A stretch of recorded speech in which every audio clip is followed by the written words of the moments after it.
పెళ్ళంటే ఒక నమ్మకం, తరాలకు ఒక మంచి జ్ఞాపకం, వారసులు ఒక వరం. కానీ ఈ సెలబ్రిటీ పెళ్లికి ముందే అగ్రిమెంటా? అది రూపొందించిందెవరు, సంతకం చేసిందెవరు అనే విషయాలు ఈ వీడియోలో తెలుసుకుందాం. పెళ్లికి ముందే అగ్రిమెంటుకు మీరైతే అంగీకరిస్తారా? ఏ అవును, బి కాదు.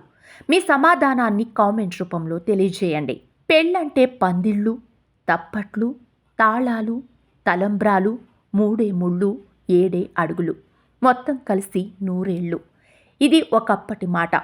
కానీ ప్రస్తుతం పెళ్ళంటే చాటింగు, డేటింగు, డెస్టినేషన్ వెడ్డింగు, అనంతరం షూటింగు అంటూ ఎవరి పనిలో వాళ్ళు పడిపోయారు ఈ జంట. బహుశా పెళ్లి తర్వాత ఏమీ ఉండదు, అంతా పెళ్లికి ముందే అన్నట్లు ఈ జంట కూడా పెళ్లికి ముందే ఒక నిర్ణయం తీసుకున్నారనే వినికిడి. నాగ చైతన్య, శోభితా ధూళిపాళ డిసెంబర్ 4న అన్నపూర్ణ స్టూడియోలో నిరాడంబరంగా వివాహం చేసుకున్న సంగతి తెలిసిందే. ఇది ప్రేమ వివాహం కాగా గతంలో సమంతను కూడా ప్రేమ వివాహం చేసుకున్నారు. పెళ్లి అనంతరం అటు నాగ చైతన్య తిరిగి తన సినిమాలతో బిజీగా అయిపోగా, ఇటు శోభిత సైతం సినిమా షూటింగుల్లో పాల్గొంటోంది.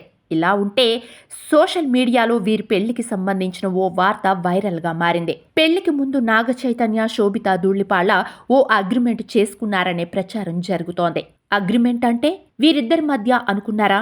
కాదండి, వారిద్దరి చేత నాగార్జుననే ఈ అగ్రిమెంట్ రూపొందించినట్టు తెలుస్తోంది.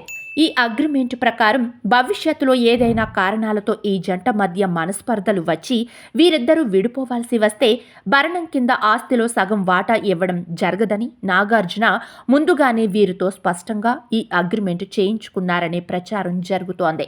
పొరపాటున వీరిద్దరూ ఏవైనా కారణాలతో విడిపోవాల్సి వస్తే దివంగత అక్కినేని నాగేశ్వరరావు సంపాదించిన ఆస్తి నుంచి ₹1 కూడా ఇవ్వడం జరగదని ముందుగానే నాగార్జున తేల్చి చెప్పేశారట.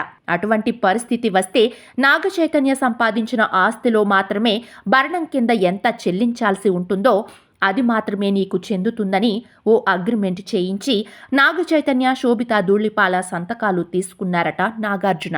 ఇందులో ఎంతవరకు వాస్తవం ఉందో తెలియదు, కానీ ప్రస్తుతం దీనికి సంబంధించిన వార్త నెట్టింట హాట్ టాపిక్ గా మారింది. ముందు చూపు ఉండటం మంచిదే. అదే ముందు చూపు కన్వెన్షన్ కట్టే ముందు కూడా ఉంటే బాగుండేదని నెటిజన్లు కామెంట్లు చేస్తున్నారు.